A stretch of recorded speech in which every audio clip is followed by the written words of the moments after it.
Hi, how you doing? I'm with Alejandro from Global Business Development Solutions. How you doing today? Pleasure to be here. Very good, thank you. So, I want to start off with a couple questions for you. First off, tell me a little bit about yourself. My background comes from the computer industry. I spent about 10 plus years there, a little more. I started in international projects, domestic and international projects, migrating to functions that related to the startup cycles. So creating an idea or capturing an idea, creating a business plan around it, getting it funded, set up, and sold, and then repeat. I did that at the end of my cycle in the industry, retired technically in 2003. A few months later, I started my own first company. Been doing that, starting companies for the last 14 years. Started doing angel investment activities about 7 years ago. Especially in the last 4 years, I've become a lot more active. And the difference is there are people that are investors, the casual investors. I see it more as a professional investor.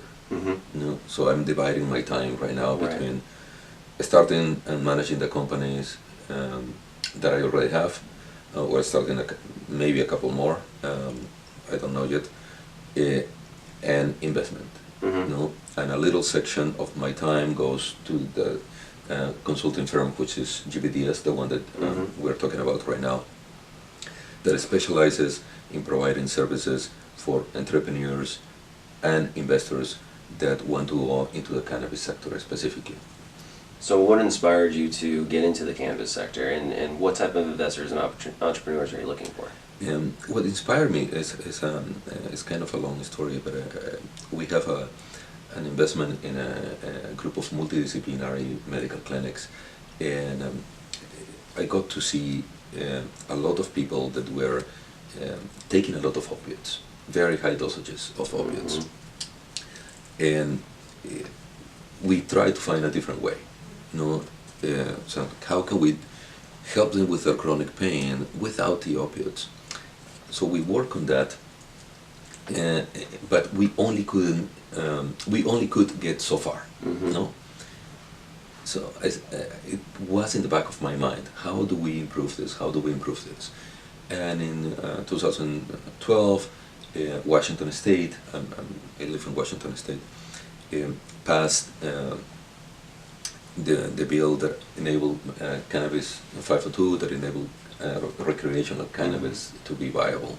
Medicinal existed, and I looked into it, but at that time it was all over the place. And the few samples that I was able to get and get tested were not up to par with medical applications. So we dropped the ball, and when 502 happened in 2012, at the end of 2012, that got me interested. So by September 2013, I made my mind and actively started identifying a company to invest in, initially with one company, and the alignment was trying to have the goal of not only growing cannabis, but actually getting to the next stage of producing a refinement of product that could have in the future medical applications, even though it was at that moment just recreational.